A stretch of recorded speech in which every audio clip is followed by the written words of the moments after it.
Okay, you're live. So now you check it. YouTube and Facebook watching. Yeah, Facebook. Yeah.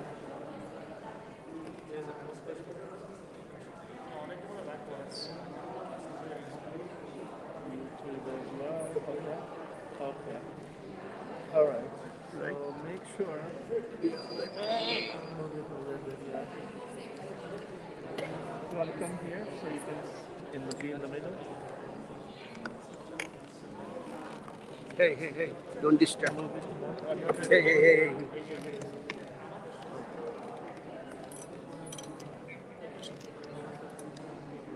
Is the whole thing selected? That side I Yeah, can't see. yeah. Okay. There's 2 inches, a Okay. little bit. I think that's better. Yeah, it'll take a little time. Yeah. Yeah, I think that's better. Yeah. Hopefully the mic act okay. Sound like. Why you didn't get the other mic too?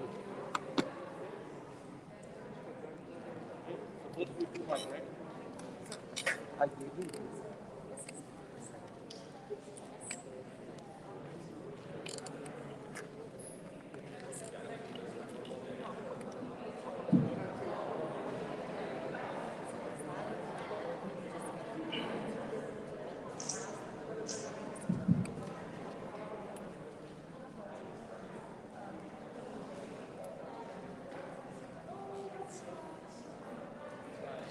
Assalamu alaikum wa rahmatullahi wa barakatuh.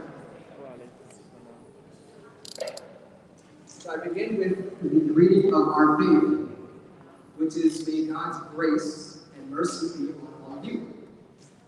I'm your host for this evening. My name is Rahman Khan. I serve as the youth director as well as the resident scholar here at the Islamic Association of Ghana. And I welcome one and all to this extremely imperative event that we have here today, which was actually a result of a conversation that was had between our honorable panelists and guests, where they reached out to us with some really alarming and daunting stories.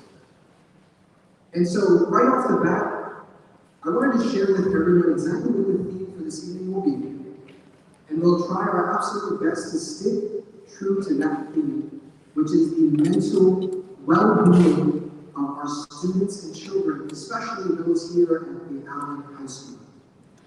So, as we proceed with the evening, you'll see on your chairs, there's a QR code. That is what you can use in order to ask any questions throughout this evening. But before I get started, I wanted to use your help in introducing our esteemed guests. And to my left, I have my brother and colleague, our Imam, Abdulrahman Bashir. To his left, we have Principal of Allen High School, Mr. Matt Russell. To his left, we have Miss Shelley Holmes. And to her left, we have Counselor Miss Jennifer Atencio. And to her left, we have AP Physics teacher, Mr. Wells. Can you all get a really warm welcome for our students?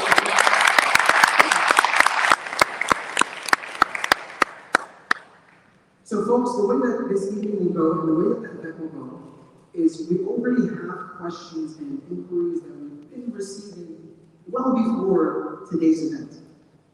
And so before I start allowing our guests to speak, I wanted to give everyone this reassurance. And I'm sure everyone has different things on their mind. I'm sure everyone has certain questions that they wish answered. And rest assured, if tonight is not the night that your questions are answered, this event is just the beginning. This is not a one-time event that will solve all of our issues. This is the beginning of many events and many avenues that we wish to establish between ourselves and between the school and the board in order to facilitate these conversations between our community. So folks, I have with me a set of questions that I'll be directing to our esteemed panelists, and one at a time, they will be sharing with us their perspectives. And each of them will come with a very unique perspective. So I ask one and all, don't just give your ear, but give your heart.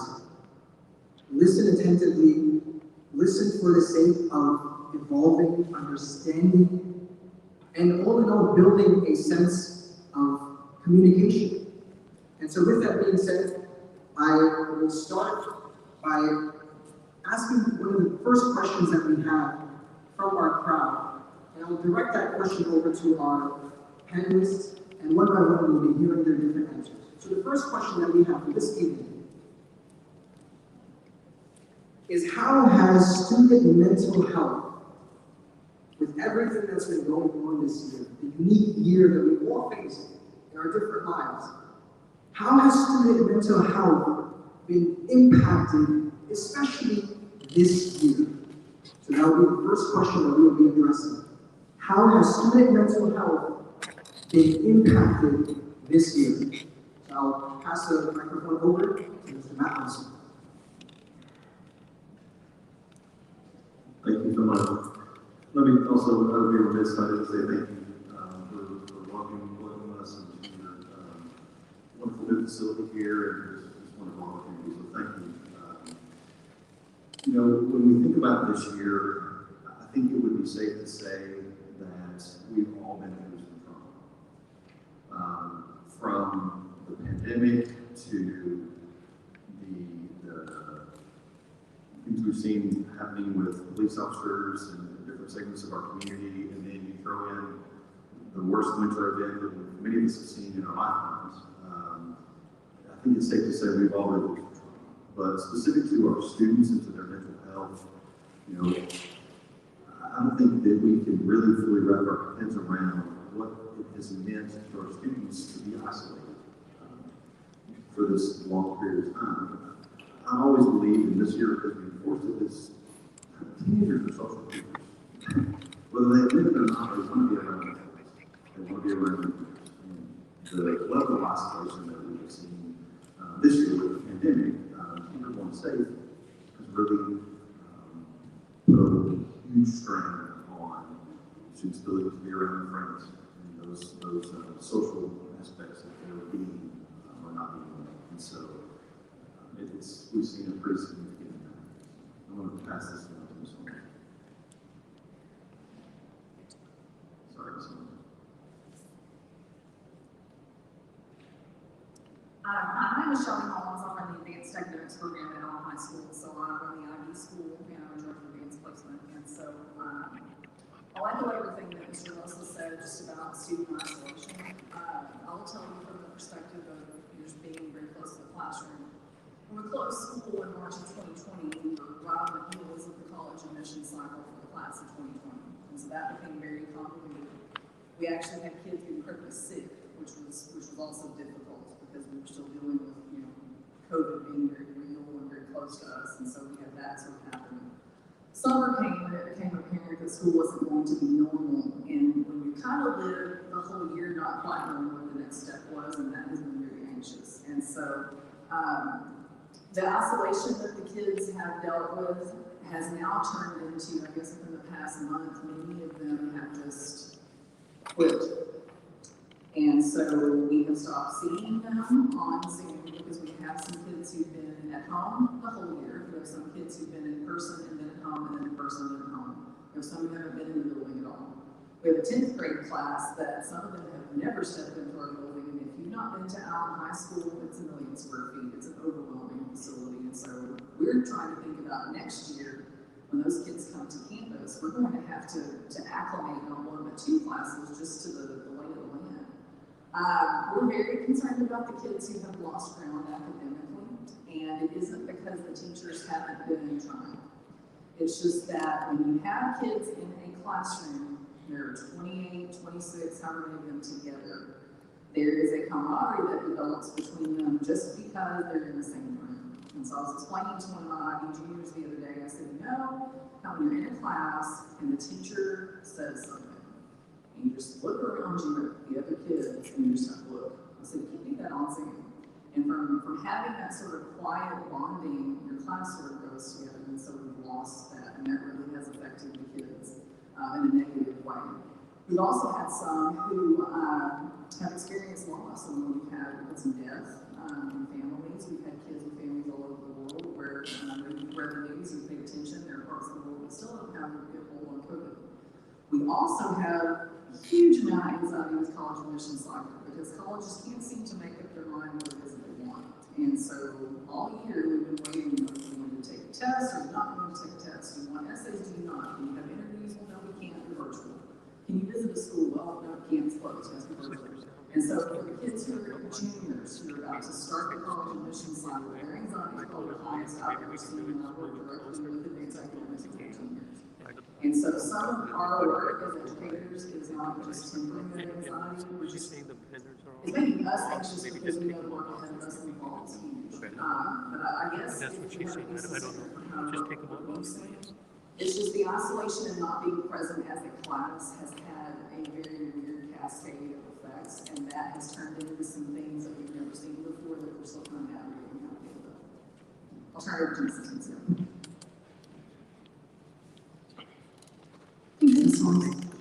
So I'm Jennifer Dinsio. I'm the support counselor at Allen High School. This is my 14th year as well in Allen. And so I'm a licensed therapist, and being housed in the school affords me an opportunity to really kind of talk to kids, maybe on a deeper level than sometimes their campus counselors have the ability to do. And so ultimately what I'm seeing is a significant increase in the number of students who are struggling with anxious symptoms, inability to focus and concentrate, sleep deprivation. They lay in bed at night with their minds racing and they can't go to sleep. They'll go to bed at 11 and not be on a device or anything like that. They are just laying there thinking about everything that happened in the day and everything that's going to happen tomorrow. I'm seeing changes in their eating habits as students either moving to food as a comfort item or not eating because they're so stressed and they just don't have the stomach to withstand food. I'm also seeing an increase in depressive symptoms as well. I've got students not only with the sleep and eating struggles, but I'm also seeing students who are withdrawing, kind of alluding to what Ms. Holmes talked about, is the increased isolation that we're seeing with our at-home learners. COVID is still a real fear and concern for a lot of individuals, and despite we're working towards getting vaccinated, students still have some genuine fears about getting out and being social, or parents may have fears, and so they're not permitting their children to gather with others. So that isolation is going to be huge, and like Ms. Holmes was talking about, even the way that our classrooms are set up, we used to have groups of 4, lab tables, group work, lots of communication with students, and now with COVID protocols, they're in rows, and they don't have the ability to effectively communicate with each other and build those skills like what they had in the past. Depression is, we've had an influx, and this is not just our school. I talked to people in my position in other districts, Plano, Frisco, McKinney, Melissa, all of us in Collin County, and we are all seeing an uptick in the number of students who are hospitalized due to suicide ideation. The stress has gotten so severe that they just don't know what to do, and they don't see a way out. And so these are some really tough conversations that I'm having to have with students. And it is across the spectrum. I've got boys in my room that are teary and crying because they just don't know what else to do. And then I have girls that are shutting down and won't talk to anybody.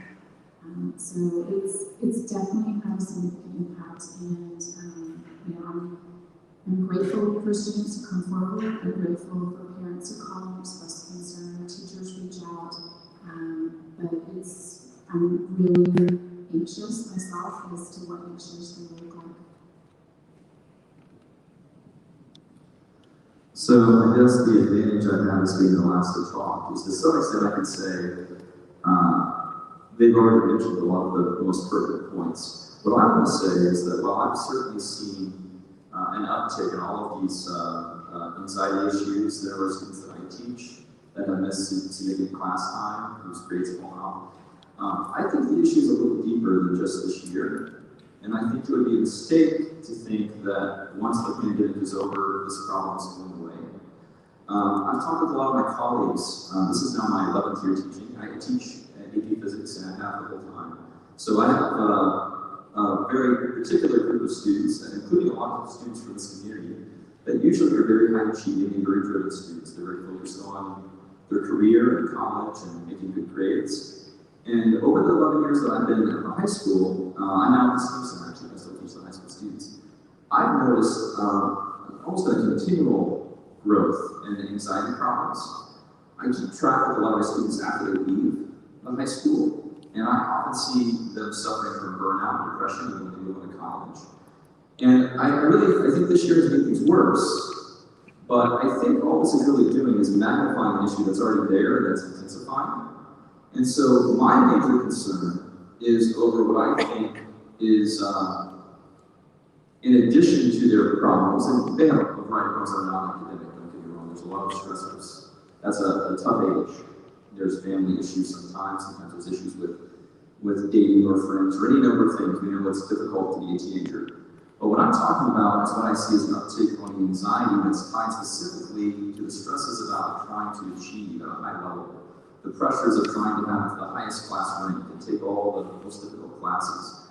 And I think it's very unhealthy. And I think, unfortunately, it's also, in many cases, counterproductive.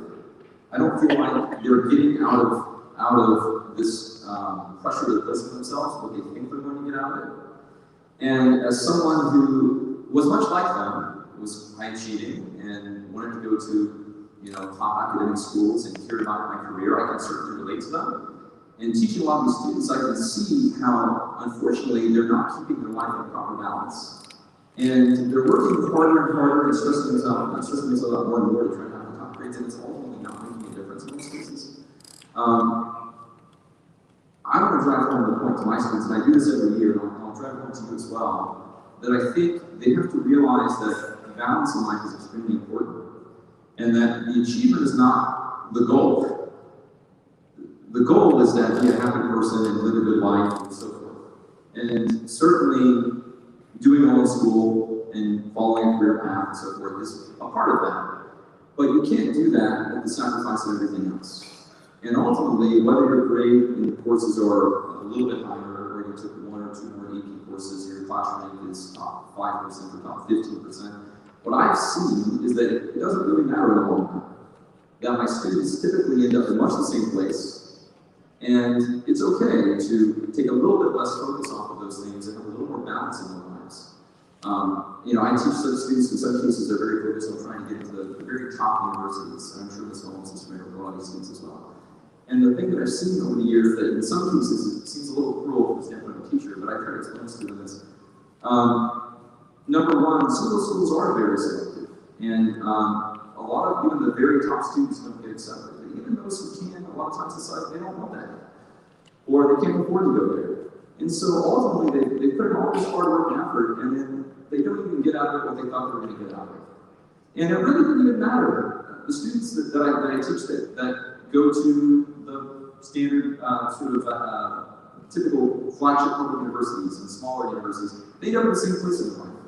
They all end up achieving the things they want as long as they continue along the path of working hard and trying to do well. And those who manage to do that with a little bit of balance usually end up far better off, not just because they're happier, but because they're not burning out. They're not reaching their senior year and not being able to do any work, or getting into college as a sophomore and finding that they're failing all the classes because they have no motivation. And so I think if they realize that this is really a marathon, and that they need to pace themselves, and that it really doesn't necessarily matter that you have the highest GPA. That's not the goal. That they'll make better decisions. And I think what I would ask for the parents in the audience is that they keep that in mind too, because in many cases this anxiety that I think is really unnecessary and not helpful. Sometimes it's self-imposed by the students themselves, and sometimes it comes from the families as well. And I think it's just important to drive home that message that you need to be dealing with the totality of them as a person, their overall health.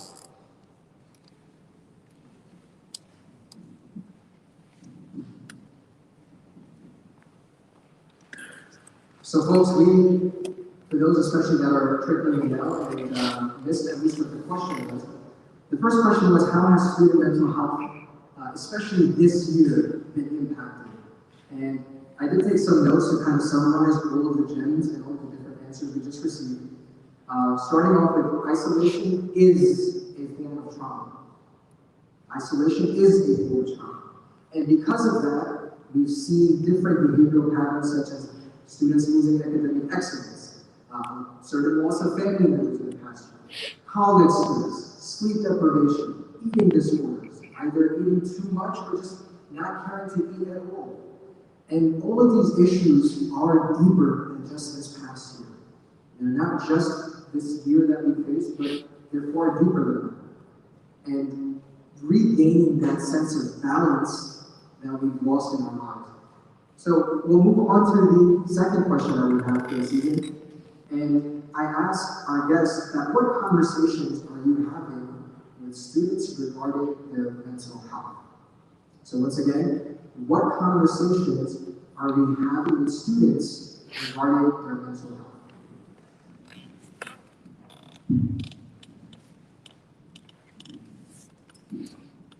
As y'all know, this week has been a pretty tough week for our high school community. Just this week, on Sunday, I had some conversations with a couple of individuals who are sitting in this room regarding their mental health and the mental health of their classmates. And I was sharing with someone today how insightful these two individuals were and how the things they were saying to me were sentiments and thoughts and beliefs that I had in regards to the level of support that we need to be providing for our students. I want you guys to know I heard y'all. But our students are very intuitive. They are very in touch with what's going on with a lot of their peers. And I think the struggle we have, and some people that said we're more equipped to talk about this, but the struggle we have as adults listening, hearing what they're saying, and understanding some of those cues. But like I said, just this week has been pretty tough. And we've highlighted some of that. I wanted to make sure you know that we're heard. So I'm going to pass this.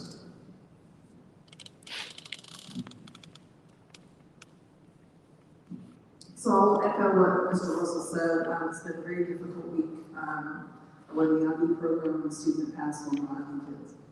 It's been a really hard week. And so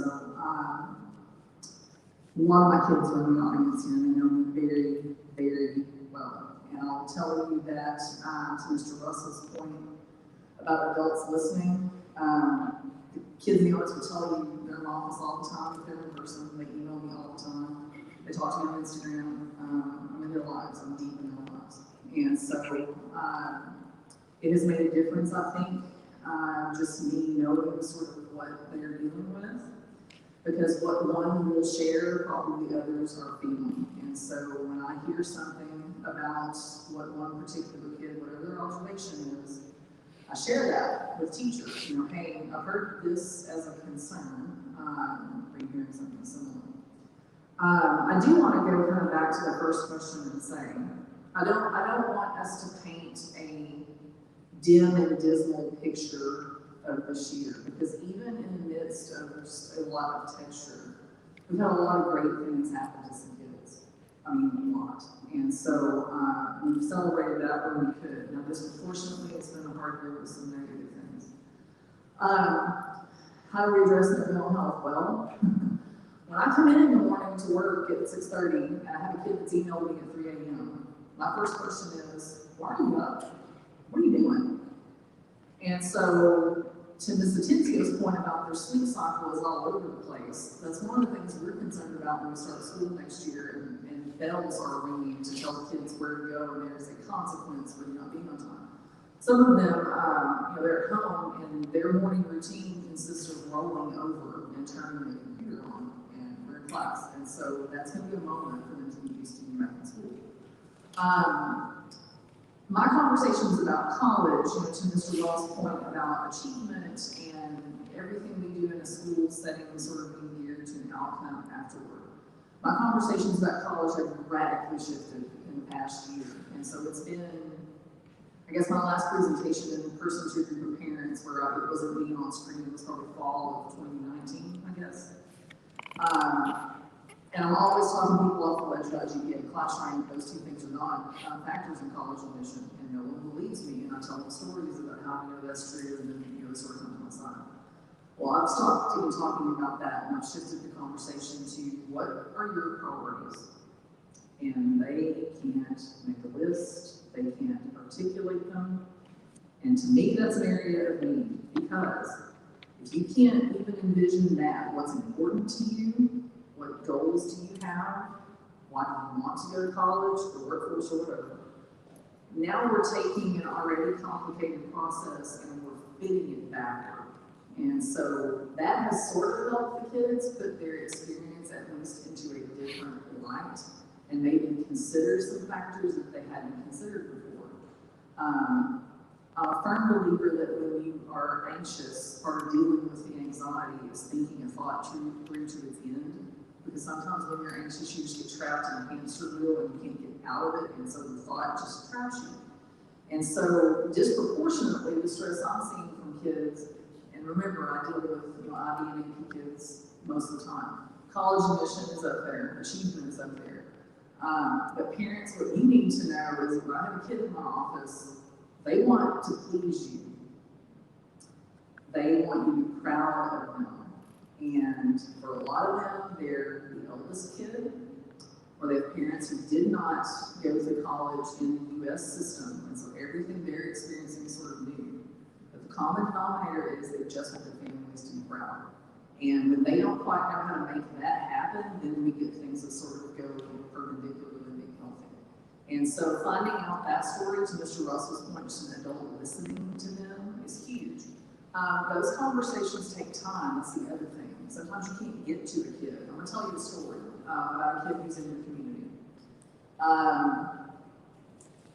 found out some things about that kid last week about to graduate.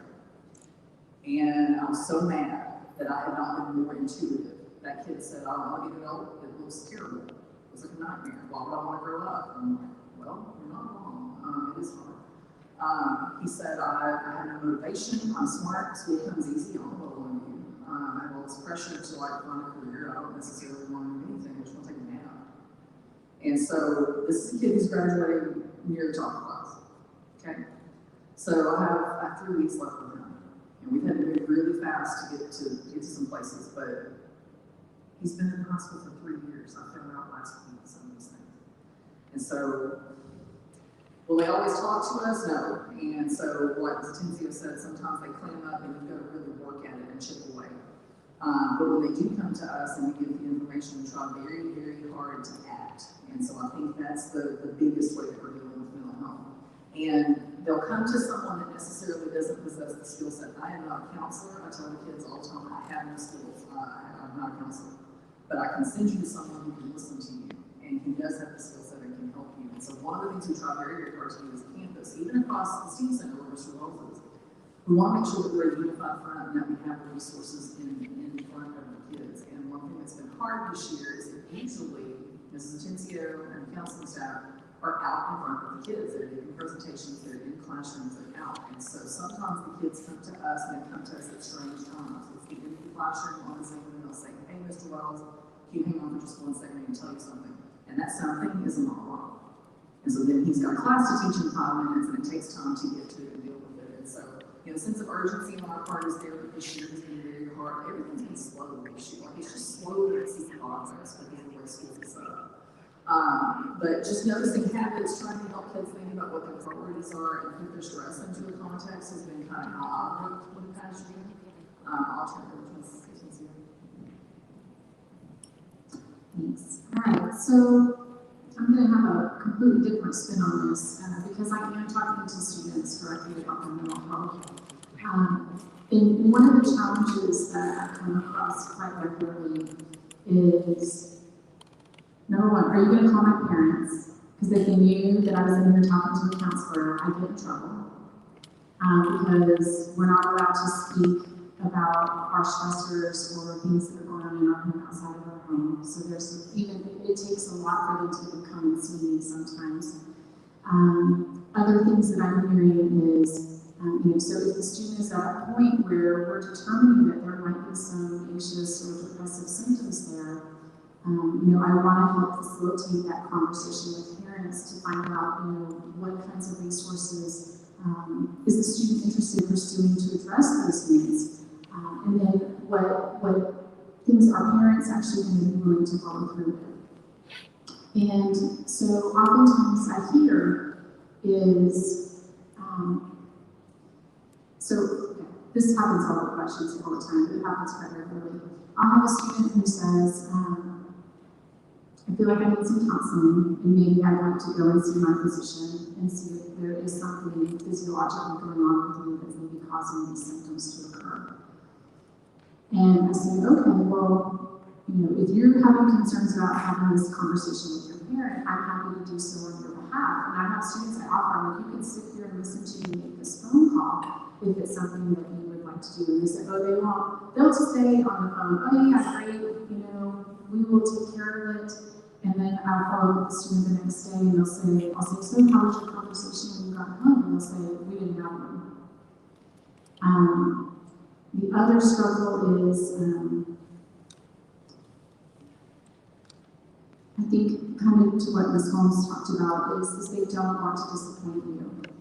And there's this perception of nothing can be wrong with me if I need to be strong, I need to manage this on my own. And what I tell the students all the time is, especially with this year, sometimes the coping skills that we've used in the past just aren't effective anymore.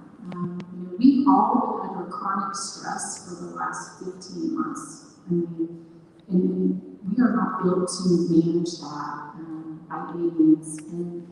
And so when those coping skills stop working, then we need to find others. And, the children are really working hard to try to make that happen, and they're hitting brick walls. And I do my best to help guide them, but they are sometimes very fearful to approach and ask for support and outside help because they don't want things to be wrong. And then the other thing is they tell me is if I told my parents that something's wrong with me, they'll say, well, why are you sad? You have a nice house, we give you what you need, you go to a good school, you have a car, and so we have to be very careful about identifying that a student's happiness and depression or anxiety is solely contingent on what they have. And so we have to just kind of sit with that and say it's not just that. We can't throw things at a problem like this and hope that it'll go away. So the question was, what conversations we have with students we are in the room about fall. I'll tell you. One thing that I've certainly been doing a lot more this year than most years is just saying, how are you doing? Are you doing okay? Especially with some of the students, I do this with the students that are in person, especially some of the ones that are at home. When I noticed they were gone the last 2 times we had an exam. This is a student who has been an A+ student throughout their entire career, they're a senior, and suddenly they're not doing a number of things. And so I'll go out of my way. It's hard to do it over a Zoom call when everyone's on there, but I'll send them a message and say, I noticed you've been gone for a little while. How are you doing? Are you doing okay? What's going on with you? And on a number of occasions, they sent me back and say, actually, I'm not doing so well. I've got all these things going on with my family or friends or what have you. Just this past week with all the events that happened, we had an exam scheduled right after we were going to come back from the week. And it was a class that's full of juniors. And I knew that, undoubtedly a lot of my students were probably very close to the student that had just passed away. And so the team that I teach with, we all decided we were going to push all the assignments. And when I got on that day, I said, look, I'm not doing any physics with you today. How are you doing, guys? And if you need anything, let me know. And it was really interesting. I talked to them about how important mental health was and how they need to talk to someone who's having problems. And one of the girls on the call said, can you just stick around at the end? I want to talk to you. I said, sure. Now, I teach students in person and at home simultaneously, and I told her, there's other people that can hear this conversation. Is this where you want to have that conversation? I said, well, maybe a little bit. I said, okay, well, do you want to talk for a few minutes? I said, and then she sent me another message. I said, could we maybe talk some more at a different time? I said, sure, I don't have class at this time, what do you want to talk about tomorrow? And so yesterday we spent about an hour on Zoom, in that class talking. And this girl is just torn to pieces. She's not actually in this community, this particular girl, although I teach a lot of people in this community. But one of the things I asked her was, because it was very apparent to me, she wanted to talk to me. I wasn't sure why. And one of the things that was fairly obvious is she must feel like she needs to have an adult that she can trust that will listen to her. And I talked to her before about other things, about college and other things school related. So that was probably the reason that she picked me. And I asked her at one point, are your parents understanding? How are they doing with this? And she said, well, kind of. And, and what I drew out of a student, and what she shared with me was, for parents, they didn't, I think, see things the same way that she saw. They didn't realize how serious her issues were. And, they were telling her she still gets to go to all of her classes, and she's feeling completely unmotivated to do anything. And so, I told her, I can't be your teacher in all your classes, but I'm the teacher of this class. And if you need to wait a week or two, that's okay. If I need to just not count some assignments for you, that's okay. I'm not worried about who you are academically. You're fine. Take care of yourself. And so I think I've been having a lot of these conversations this year, and I see a lot more kids that are having a difficult time. I had a student in the first semester that's been struggling all year long that has had some suicidal thoughts and a lot of depression, and their parents communicate this to me. And again, what can I do? And one of the things that they expressed was their student was worried about how all these issues they're having is really affecting their academics, and how they have all these goals, and now they're going to lose all that. It's making everything worse. And I told them, it'll be okay. And they said, would you mind talking to the students? I said, absolutely. So again, talked for about an hour with the student, one-on-one. And hey, you talk to me whenever you want. Let's talk about how it's going to be okay. You're going to get through this year. And I don't care if you get through the 70 average. I don't care if I have to, ignore some grades here and there. You've been a great student. There's more important things, and you need to get through this year, and then you'll get back on track at some point. Let's do a tradition right now. And I think there's probably a good number of teachers who would do the same thing. They don't always know what the problems are, and that I think communication really helps there. A lot of times I have students that have issues, and I may not realize they're having them. Certainly, because of the conditions of this year, I'm a lot more likely to go out of my way and say, are you doing okay, and ask that question. Maybe I should have been doing that more in the past. But I'm hoping that other people are having these conversations too. But I do think it's very important that students have someone they can talk to. And I may not be that person. Since may be that person sometimes, and sometimes it may be someone else. And sometimes you don't expect to be that person, and then you become that person. But the fact that I've had several of these conversations this year, I think to some extent, indicates not only the kids having difficulties, but maybe sometimes, especially because there's students that maybe I've never talked to this year, and this is a weird environment for teaching in, that if they're reaching out to me, maybe they don't feel like they have someone else that they're really close to they can reach out to, and that's a shame. So I would say, echoing the point made earlier, that it's very important for the people that they're closest to, that they feel comfortable, that they feel safe talking to them.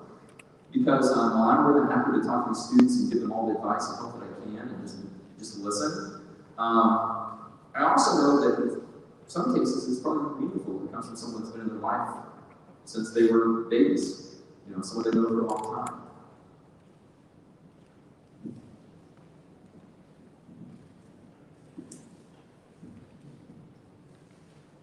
I honestly want to extend a warm sense of appreciation to each and every one of you. And I just, honestly, from the bottom of my heart, I just want to say thank you. Thank you for being those set of ears and that body that our very own children can go and trust and seek that guidance from. And I do want to reiterate Mr. Moses' point that if our children are having to go and start the conversation by saying, please don't call my parents, that is a shame. And that should never be the case. If our child is scared that anything that I might share here right now will somehow make its way to my parents, and that frightens me, and I don't want that to happen, that's the problem. And so, I want all of us to ask ourselves the question, am I that parent? The point was made earlier. that when my child comes up to me, if I say that, hey, you have everything in life, there's nothing to be upset about. You shouldn't have anything to be sad about. You have everything that you could possibly ask for. Am I being that parent? And lastly, being that trusted adult for each and every one of the children that we have. If they don't find that avenue at home, that's why they're going and seeking that avenue outside. And not only seeking it, but with a sense of fear. I just hope it doesn't make its way back home. So folks, we do have a few more questions that I want to get into, but I also wanted to take a few moments, and as we're focusing on our mental health, I wanted to give us all a chance to focus on our physical health. So if we could take a couple of minutes to either stand up, I know a lot of us have been here for the past hour now almost, so we could take a few moments to kind of get up and just move around a little bit.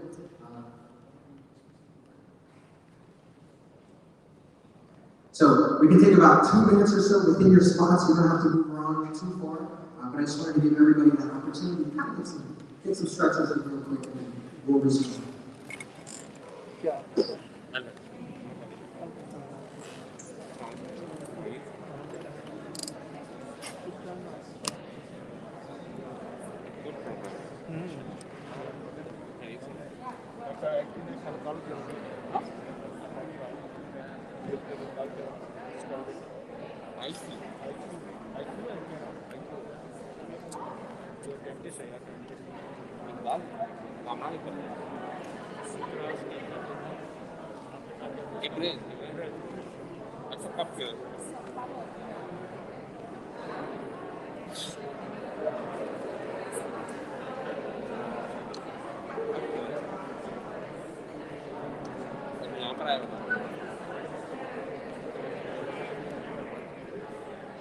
What time it is?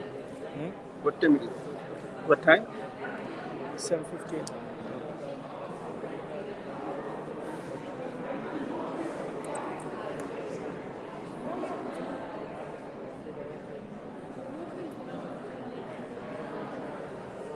All right, I think that was a good couple of minutes. And so, if I can ask one of you all that we will kindly resume here in the next 1 minute. So folks, that was not the end of the program, just in case I did set that notion. So we will be continuing. We still do have a few questions that I really want to get addressed. And so, segueing from all the answers that we just received, we heard that we need students to have a trusted source at home. So I want to ask our esteemed panelists and our guests, what are some ways that our parents can be that means of support for our children and for our students?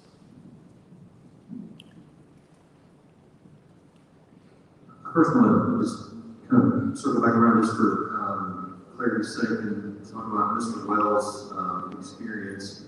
It was not a unique experience from a teacher perspective to be that trusted adult that a kid will reach out to. Mr. Wells did a good job of speaking about it, but it's not something that's unique to just, that happens with a lot of our staff. And I will say this too, in regards to children, specifically my own children, they struggle asking for help of me.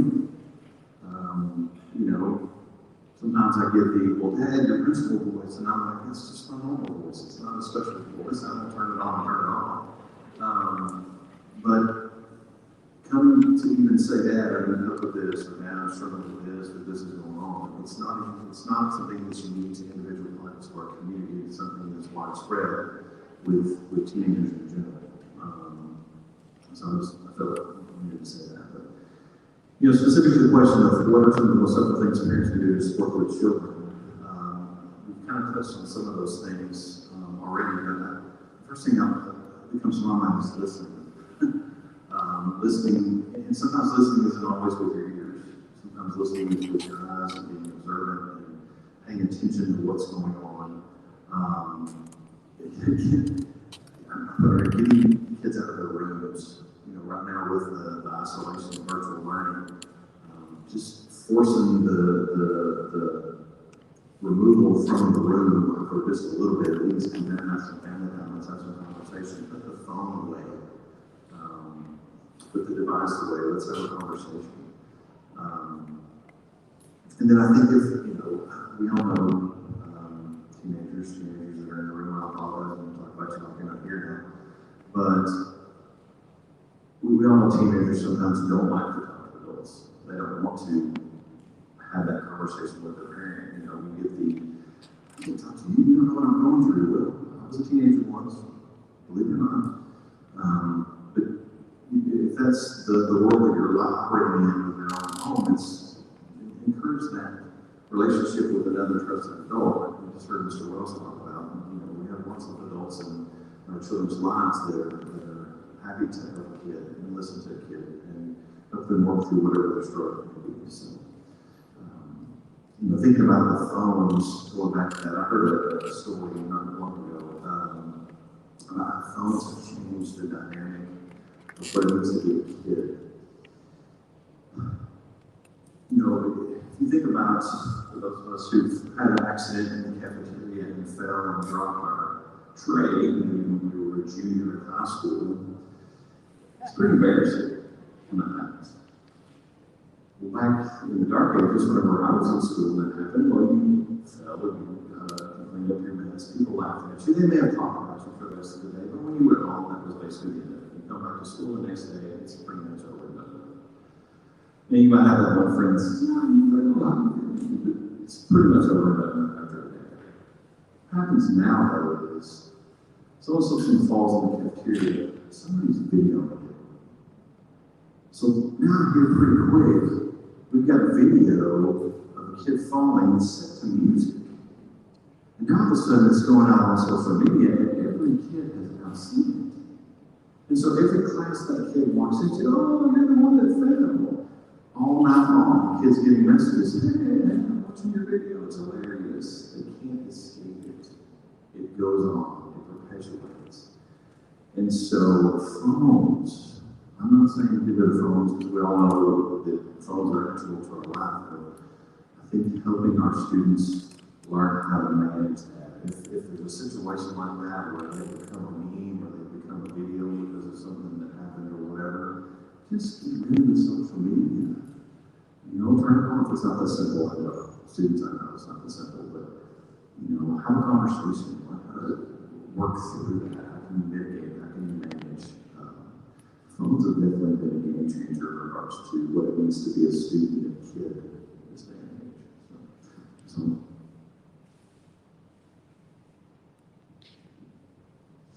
So Mr. Russell and I are the same age, and he says he was born in the dark ages. I don't feel that way, but okay. So if you have a 2-story house and your child's domain is the second story, and you believe they are asleep, they are not. You need to venture upstairs and handle that. Sometimes it's your job as the adult to protect the kid from themselves. And left to their own devices, they'll just do whatever they want. And I'll tell you, they don't seem to have the same need for sleep that those of us who are in our 40s do. And so, all the time, kids will say, because like I said, they'll email me in the middle of the night, like, is someone not aware that you're up? Nope, I got the whole upstairs to myself. So you have to help them prioritize sleep because they don't understand what we understand about it. Once we get compromised, everything takes longer. We can't think quickly. Everything just gets out of whack. And so helping them prioritize a normal sleep-wake schedule. Like Ms. Tencio said, not standing over them while they're eating, but just making sure that there's something somewhat with nutritional value in their diet that they're actually consuming. The other thing too, getting outside. I have so many kids with pets, and when we talk about them just being inside all day, I say, "Do you have a pet? You have a dog?" And I said, "Does the dog want to go outside?" Yeah. I said, "Can you maybe go for a walk with the dog?" And they say every time, "Oh, I thought about that." Okay, go outside. You just walk around. The other thing too, just prioritizing mental health. So the constellation of things just about academics. So in a school, we deal with school things, and I don't necessarily want the conversation to go to grades and college admission, but that's kind of below it. So I have kids who absolutely cannot do failure. They can't. But failure to them is making like a 92 instead of a 100. If they could see, like, I had a kid for a while that had an 11 average in the class. I mean, like 10 plus 1, 11. So I'm thinking, if you with the 92 can see this kid with the 11, like, that would be reckoning for you, right? And so if they, instead of acting on that failure and collecting data, which is what we want them to do, you know, okay, you didn't do well on this assignment. What assumptions did you make that turned out to be wrong? Did you prepare as well as you should have? What could you have done differently? Having the normal sort of reflection piece that we encourage, and you stop. And they say, well, I'm not good at this, and I thought I was going to be an engineer, but when I did the kinematics test in physics, I made a 50, and so that's it. I'm going to have to do anything else. I can't do that. I mean, that's where to go. And so we're constantly saying, this is a moment. You need to act on this and do something about it. And don't come to me and just try to grab class. Like, I'm done. I know it's only day 4 of school. I can't do this. I mean, that's what I can. The other piece, too, once they get to be probably start of 11th grade into the 10th, and they start to sort of see college coming in. They all apply to the same 20 schools. And those schools are all hard to get into, expensive, selective. And I say to them, why are you interested in this school? And they say, I want to go to a good school. And I say, what is a bad school? And they say, UTD. And I say, that's ridiculous, because if you lived anywhere but here, that school would look amazing, because it's not right up the road. I said, is the problem that it's up the road? And they're like, yeah. In my mind, college is far away, like leaving far away. So when I say to them, maybe you should search for schools that are not on that list of the same 20, which is all the Ivies, Caltech, MIT, Stanford, Rice, the same schools. I mean, there's paralyzed. Well, how do I do that? Then I go back to my priority list. Well, what do you want from the school to go to a good school? I mean, it's just this never-ending recursive argument. And so then it sort of feeds off itself about, well, I couldn't do well on the physics test, but I want to get into this school, and now I have connected dots that shouldn't be connected, that, you know, my self-worth is now affected, I'm not as smart as everyone else. Calamity is going to occur if I go to school. My parents have always wanted this from me. I can't deliver on that. What do? I can't talk to them. I'm getting sad about it. I'm going to come to you, but my parents, like to this 10th point, they won't send me to a counselor. I feel regret. It just builds on itself. And so we try and coach them out of that behavior, and it's very, very difficult because they have a mindset about that. And so, you know, one thing you can do as parents, we just want the kids to have happy and productive lives, to Mr. Wells' point. And if this year has taught us anything, if the past month has taught us anything, it's that their mental well-being should really supersede everything else, because nothing will be in alignment if that is not in alignment. Where you go to college, what you study, the career you have, none of that can really flush itself out if you are not in a place to deal with it. And, you know, you can have really high grades and really high test scores, and you can still not have things turn out the way that you wanted to have them turn out. Or you can get to the point where, you know, I've achieved as high as I can, and now here's a set of problems. I've gotten into some schools, I don't know what to do, I can't make a choice, I don't know what my priorities are. I've made it, I've done what I'm supposed to do, now what do I do? And the parents are just, no, pick the best school, here we go, what's the best school, don't go with that. So you've got to have some reasons for what it is you're trying to help your kids do, and it can't just be make an A in every class, have the highest GPA, you have to get into an Ivy League school. Like, that conversation has to go away. Because what we are getting on our end are kids who won't listen to anything other than, I just need to be in every advanced class and make the highest grades, and this is the outcome that has to happen, or else. And so that is making the kids just unable to deal with reality. Mr. Russell and I have kind of a different, so he's the principal, and you know, he's an authority figure, and I'm in charge of nothing except for scan zones and test booklets. Like, that's my life. So where kids don't naturally come to him, they come to me like a moth to a flame. They're in my office all the time, I talk to them all the time, and so I hear what's going on. And the story that I told is the story I hear from him. And let me tell you, when they don't, back to them wanting to please you, when they don't get into the school they want to get into. I have a kid that cried for a whole day when he didn't get into a certain school. A whole day over it. Whole day, 24 hours, whole day. Didn't sleep, cried all day. Because all his life, that's what he thought was going to happen, and it didn't, and then he didn't know what to do with his life.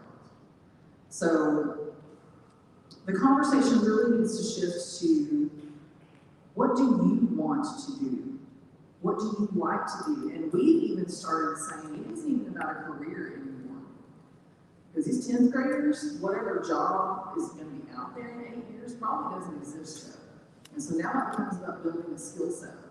What do you want to know more about is a far better question than what you want to be. And especially if you're a parent of GT kids, boy, that's that question. What do you mean you don't want to be? I want myself. I mean, that's their answer. So you just have to kind of shift the conversation to where it is about something productive and not handing them absolutes. Because they don't know what to do with that, and it really makes them rigid thinkers, and when they're going to need to be flexible and able to deal with things that come in waves, not having that ability to feel like they've got some freedom is really on our end. We are just seeing that is not helping them achieve their goal. I'll turn it over to Ms. Tinsley. Thanks. So I'm going to circle back to something that Mr. Russell said. It's just listening. And I think I used to have a private practice, and so I do families and meet with students individually. And one of the things that I think parents often struggle with is, what do you need from me? And so I would tell the parents in my offices, and I tell the students to tell their parents this. As a parent, do you need me to listen, or do you need me to problem solve? Because if you need me to problem solve, we will sit down and figure out how to address the issues that you brought to me. But if you just need me to listen, I'm just going to sit here and listen. I'm not going to be distracted by my phone. I'm not going to overlook your shoulder and see what the score is on the Cowboys game. Or, I'm going to totally be present with you. Because that is something that I hear is from some students, is that my parents, they like to multitask, while we're talking and having a conversation, and I don't feel heard. And so that doesn't prove to be a really helpful reinforcing message of, this is my parents are people I can go to, because they genuinely take the time out to listen. To kind of go back on Ms. Holmes, what she talked about, I think what a lot of the mindset has been for so long is that the more successful I am, the happier I will be. And what we need to do is invert that. So the happier I am, the more successful I will be.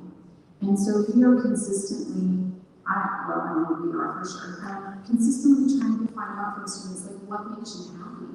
And they often can't identify it. They struggle with, I don't know, making good grades. Okay, well, sure, that's great. But what do you do in your free time? I'm in Key Club, and I do this, and I'm like, okay, no. We're not resume building here. Like, tell me what you really enjoy and what makes you happy. And oftentimes they struggle with that. And so help your kids find their happiness. Help them explore different activities and options.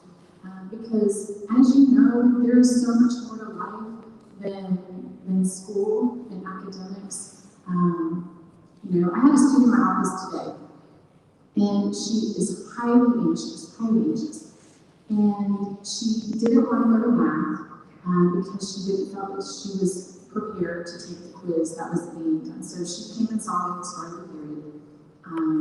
I'd sent a pass forward, and she came late, which was fine. So she came to my office, and I said, in 10 years, you're going to be 26. Are you going to think about the amount of stress that you have because you're worried about this one quiz and not doing well, and thinking that's going to implode your entire future? And she honestly sat there and had to think about it. Am I gonna remember this moment? And I was like, I was shocked, because I thought she'd be like, oh no, of course I'm not gonna remember it. She didn't do that. She genuinely thought that moment in my office where she's stressed out about a quiz in math is going to impact her 10 years down the line. And that just floored me.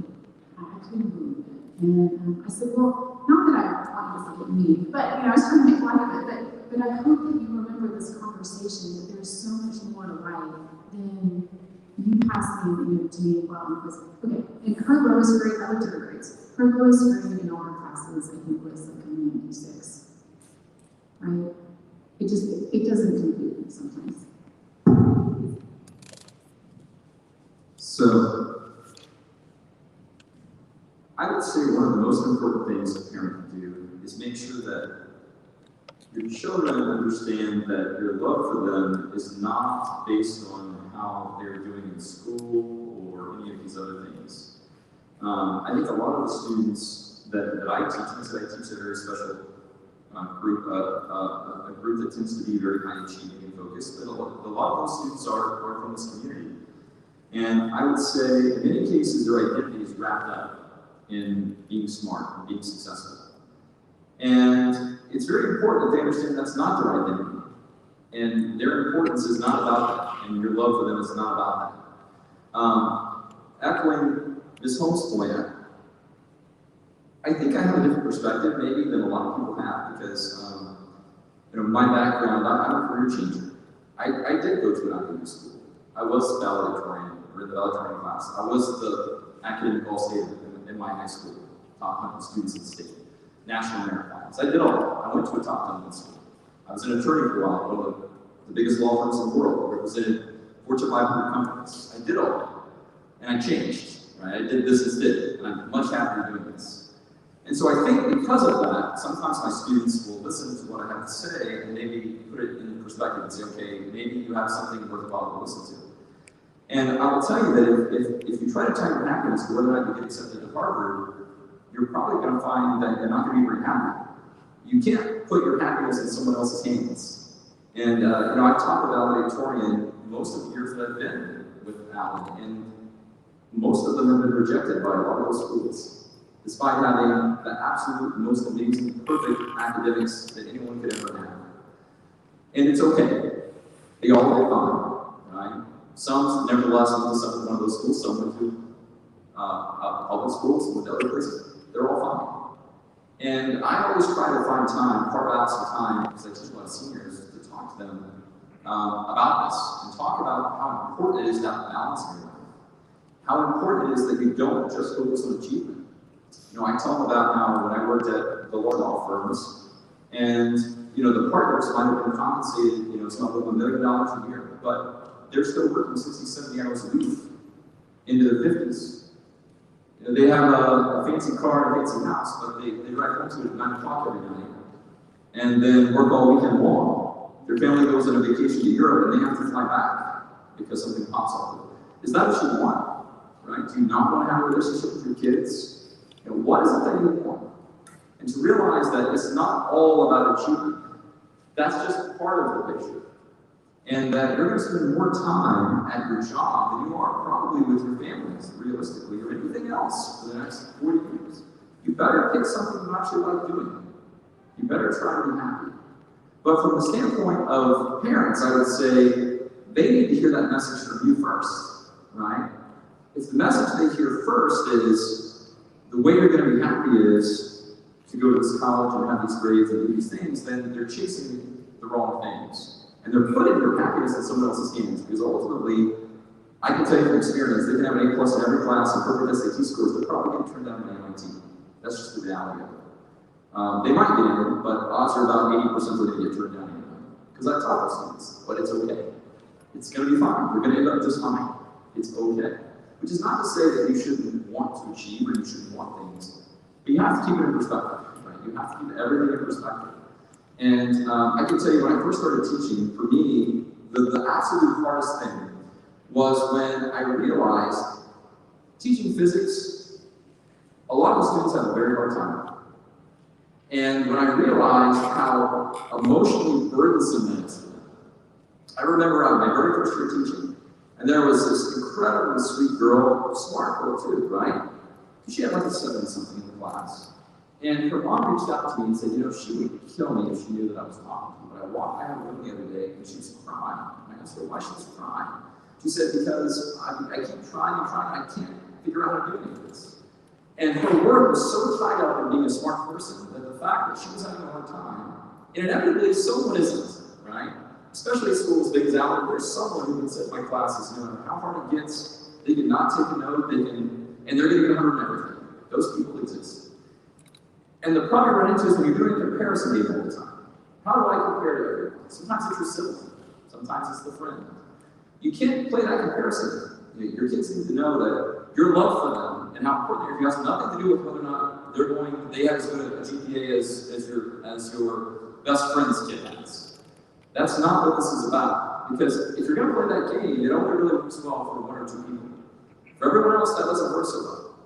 And so it's very important that they realize that they matter regardless of all of those things, and that their goal in life isn't to just achieve, it's to be a happy, well-adjusted, good person. That's what they want, and that they can do those things. That when they encounter struggle, and a lot of them are going to encounter some struggle and some failure. You know, I've taught a lot of the courses I teach. It's not uncommon to have exams where these amazing students, 40% of them fail on exams sometimes. That doesn't mean they fail the course, but that exam they failed. They had a hard time. And you're assessing them based on how long you get it, it's difficult. And someone got 100. And trying to get them to understand that it's okay. Failure is part of the process. It's okay. You're still a good, smart person. Tell them that, you know, my students who are my bottom students, a lot of times they want to graduate with honors and they want to have good lives. That doesn't mean you need to go change your career path. That doesn't mean you need to think you're not a worthy person. And they need to hear it from home. Because I think a lot of times these stressors and anxieties are self-imposed because they're trying to compete with their friends. And sometimes I think it comes from home. But I think it's very important that we let them know, no, you matter anyways. It's okay. We're going to figure out what's important to us and set some goals to do that because that is important. Hard work is important. I tell my students there's no substitute for hard work in life. But if you just work hard all the time, you're going to burn out and be unhappy. So you have to understand how to have that balance there. So I think for parents, not playing that competition game, not driving home this emphasis that it's all about competition, comparing yourself to everyone else, is a good start. And certainly letting your kids know how much you love them and how your love for them is not based on these things. It's based on the fact that they're your kids and you love them, you care about these people. And trying to help them figure out, as Ms. Holmes said, what is it that they want out of life? Why are they doing these things?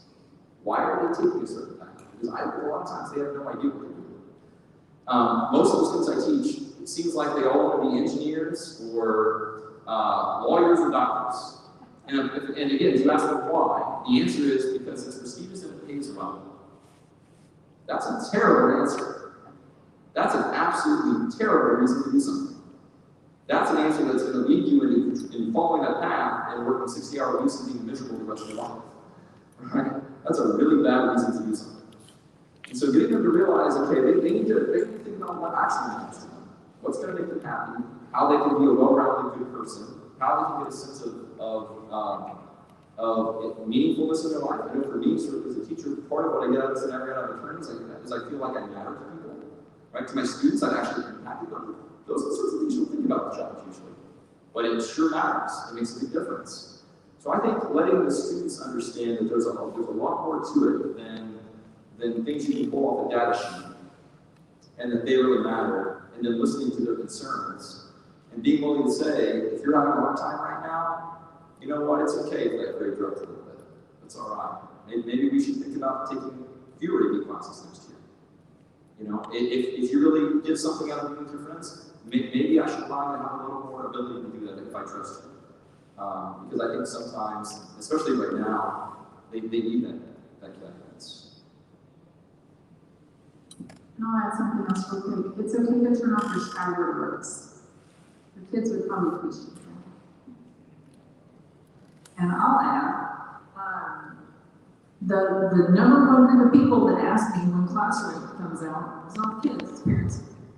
When is this going to be out here? When is it going to be? When can I have it? When is it ready? When is it this? And I'm thinking, you are really hanging on to the wrong data set, and it's really making your kid anxious. And so, along with what Ms. Atencio said about the scholar awards, I'd say easing up on when the proof of how your kid did is going to be late life.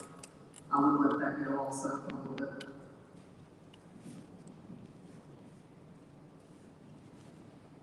Folks, those were some really, really beautiful answers to just kind of summarize for everyone. So parents, yes, we were teenagers at some point. Yes, you were also very young, and you also had the prime of your life as well. It was far different than the issues and the concerns that face our children today. And don't use the brush painted with your biases to paint the canvas of your child's life.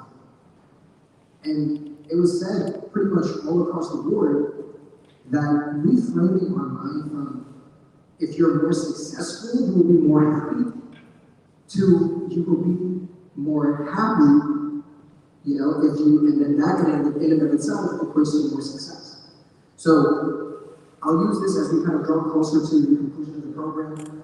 I will present one final question to our esteemed guests that we did hear tips for our parents that they can utilize, that they can take home with them, that they can start implementing in their lives. But as a district, what are some things that are being done to address student and parent mental health concerns? So once again, the question is, as a district, what are things that are being done to address student and parent mental health concerns? And before I answer that question, I just wanted to let our audience know. So we have considered and factored in the sunset and the time for iftar and breaking the fast. So for those of you who are looking at your watch or looking at the clock and wondering, okay, when can I head out? There will be, we are providing a light iftar, something to break your fast with for you to enjoy here, outside, or on your way home. So please keep that in mind if you do want to continue to be here and benefit without extending your fast. More than it needs to be, we have those arrangements. The program is scheduled to wrap up soon in about 10-15 minutes, and we will abruptly, for our visitors, there will be a call to prayer at around 8:10-ish. So that call and that chant will signal all the Muslims in the audience to break their fast. You're more than welcome. We also have extra refreshments so we can all be together. So I just wanted to throw that in there before we bring the program to an end. And thank you so much for your participation thus far. Out of respect for time, I'll be a little bit brief, but just as a district, things that we are working on, there are numerous. To start, we have what we call SEL, or Social Emotional Learning Curriculum, that is provided K through 8. That's called Second Step, I believe, is the name of the program. And that's something that's integrated within the context of all the lessons that are provided weekly. I believe it's, I'm going to misspeak here, it's 45 minutes a week at the KQ level that they work on. Pre-K, I'm sorry, at the secondary level, we rolled out some things at the beginning of this year, and then we got, I would say, COVIDized with all the things that we were dealing with. We have a protocol rhythm. Some of the students in the classroom may have actually seen it, I don't know, you may not have.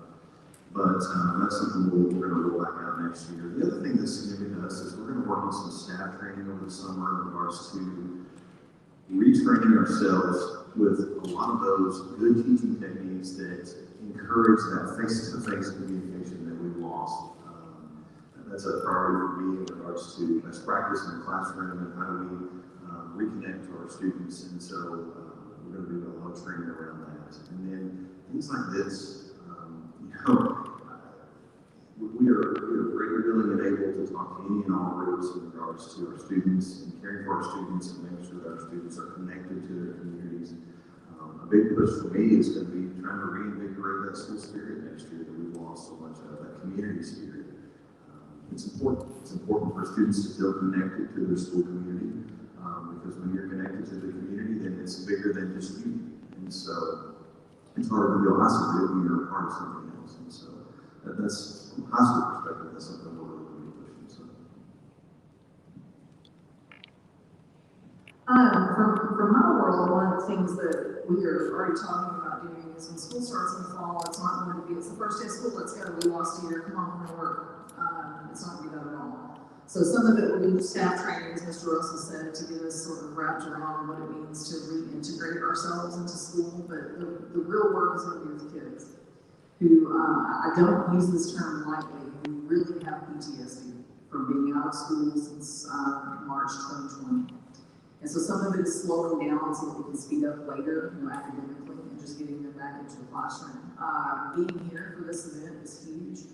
A lot of you have been to the events that I've spoken at for years and know me, but just continuing to have those, but on a personal level, I've talked to some of my colleagues about doing more parent outreach in smaller groups during the school day, so that everything isn't at night, so that we can have some conversations in a more intimate setting. And I think people would be on board with that. And then just sort of reframing our academic conversation. Right now, I'm sitting on 2 cadres that are examining how we grade. And so schoolhouse grading really has not changed since the 1800s. And we are really evaluating if that is still productive. We're looking at how we measure growth, how we measure progress, how we report that to students, how often we report that to students. We looked at whether we are the problem. Are we assigning too much work? Are we looking at the wrong things? Are we grading on compliance and being in lockstep instead of grading on growth and learning and mastering the right things? And that is a hard conversation with the staff of 450. But that is a huge push that I think will have some payoff with the SEL components that Mr. Russell mentioned and the student mental health, which is the focus of our evening tonight. So as the crisis counselor, we've been having conversations within our counseling department as, what can we do to make sure that we're reaching the students who need the support and making sure that we are available. So there's some reassessing as far as responsibilities that are within the counseling department and are those necessary, and can those be looked at by others. We're also, similarly to some of the groups that Shelley's involved in, we're going to be having meetings throughout the summer trying to figure out what this is going to look like and building those connections again. And I think us as staff, I saw someone today that I hadn't seen all year. I mean, we work in the same building, but everyone is so locked down in their rooms, grading and trying to maintain, social distancing, that I hadn't seen them all year. It's almost May. It was unreal. So, I think just, and what I'm asking of you all is that when you have concerns about your kids and you don't know what to do, please reach out to us and just say, I don't know, this is something I've never experienced before. I never, experienced any kind of anxiousness or worry or feeling sad. Please draw us in so that we can meet with your children, so we can connect with them and get resources to you if that's something, that is needed. I'm going to keep this pretty brief. I can tell you that when I was a kid, one of the messages that was sent was we need to focus on the most important things. And I've really taken part of the last few years that I've seen this uptick, not just last year, in mental health problems with my students. That I do think that sometimes, as a teacher, I think sometimes we're the problem, or we're contributing to it. Maybe we're not the problem, we're contributing to it. And I think in a lot of, especially advanced classes, sometimes there's always been this expectation that there's 4, 5, 6 hours a week of homework on these classes, and they go take 5 or 6 of these classes. And they have an overwhelming amount of work. And it's fine to sit around and talk about their big problem and how we should talk to students and listen to them, but that's not, you're doing it something. I'm more about fix the problem. If part of the problem is they have too much on their plates, we need to try to help them. And the solution shouldn't always be they don't take the classes that challenge them, right? It should be that we as teachers look and say, do you really need to do all that? And I can tell you in my classes, I'm trying as hard as I can to move towards almost nothing happening outside of the class, other than maybe if they have to study for an exam. In terms of workload, if you don't need to do it, I don't want to do it. No busy work, right? My class is hard in terms of the difficulty of the material, it's challenging. During class, you're going to be challenged and pushed. But I'm not going to make you do things you don't need to do. Because there's no reason for you to be sitting at home hours and hours doing work in my class if you don't need that.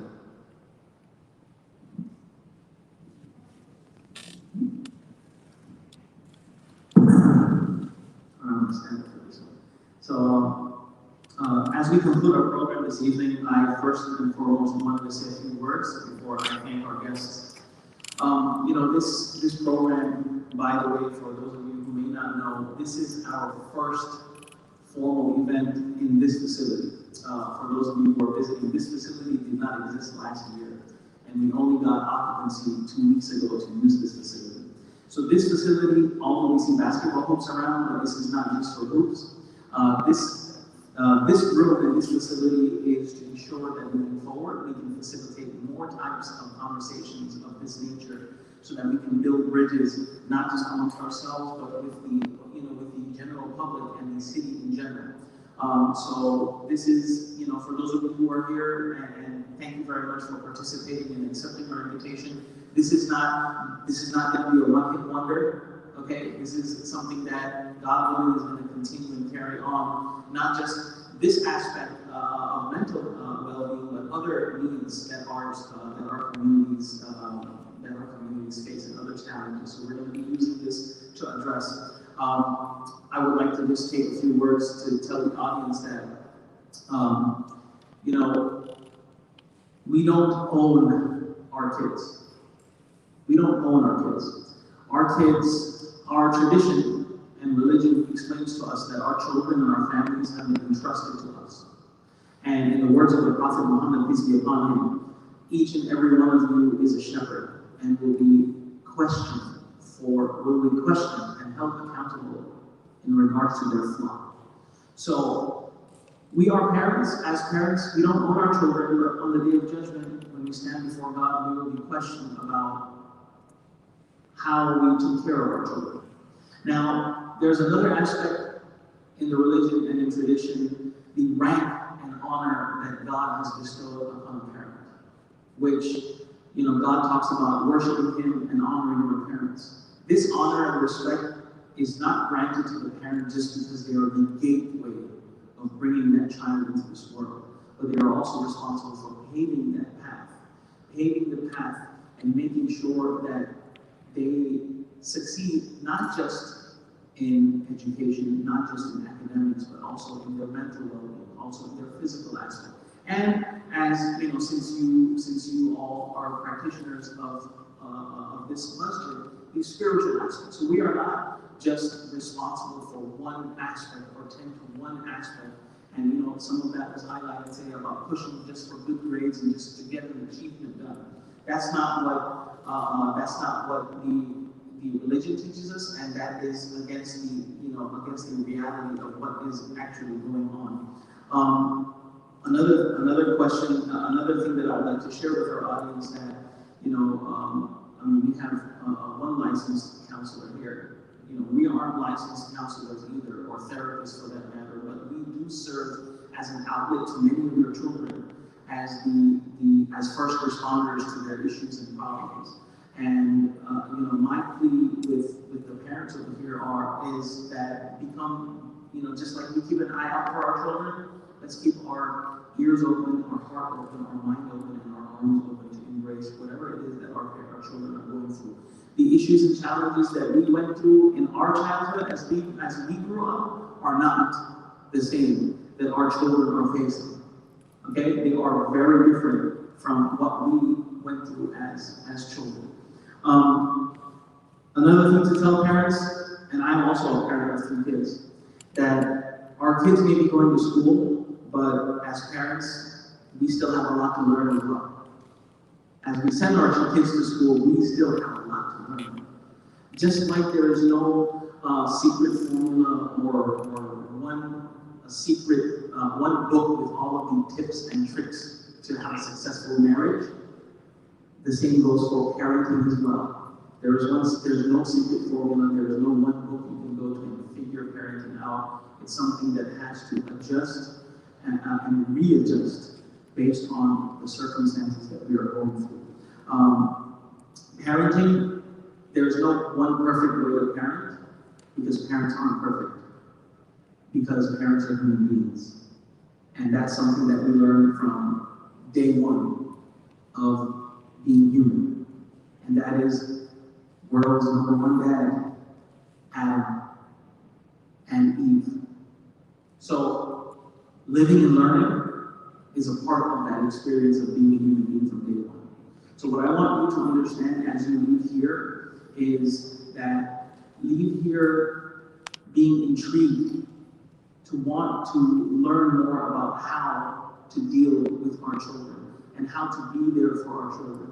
Don't think that, oh, we've attended one meeting or one session and that's it. I know I'm going to leave from this door equipped with exactly what I need to be able to help my child. No, this is just scratching at the surface right now. So this dialogue, this conversation, this thought process needs to continue in our heads and needs to start definitely at our homes. We have made mistakes in the past. That's fine. Don't let overlooking a few things that happened with you and your families make you stay blind in the dark moving forward. We ask God to enlighten us and guide us and enable us moving forward. I want to extend a huge thanks and appreciation for everyone over here for reaching out to us proactively because of their worry and concern. And that tells me a lot of where they're coming from and what depth of their heart they are bringing this concern to us. They reached out to us.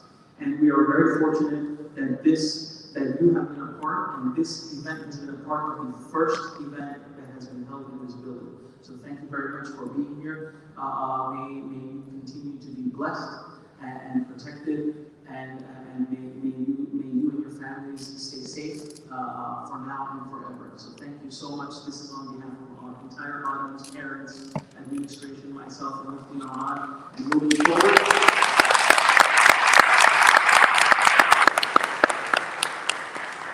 And moving forward, I just want to reach out on a personal note and on behalf of Mufti and our community that we would like to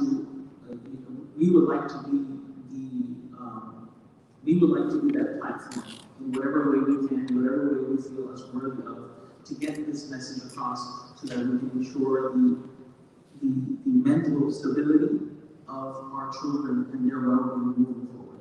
Thank you so much.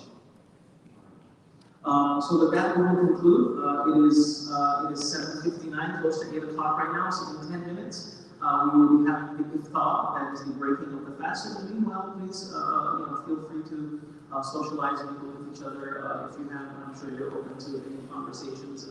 So if you want to have them, and get around them. Yeah, and there is definitely food on your way out. So guests, even you don't have to wait for 10 minutes if you're not fasting. So please go ahead and get your food on your way out. We would like to extend a small token of our appreciation for your participation today. So we wanted to hand over these gifts to you. Here we have another round of applause.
Jamshid Bhai.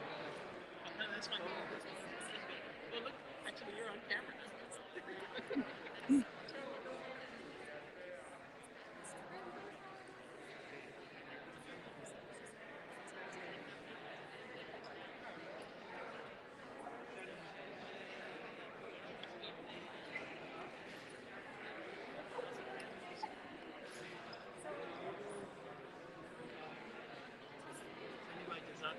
How's your phone battery now? Well, It's good, right? You're welcome. Thank you. But 2 minutes complain about the sound. Yeah, I know. I mean, huh? Oh, yes.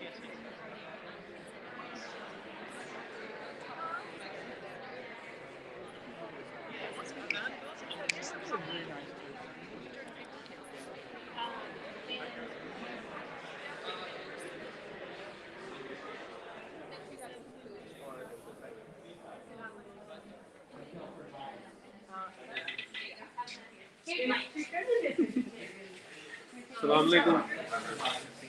Any Vegetable and veggie one and chicken. Hey. Hey.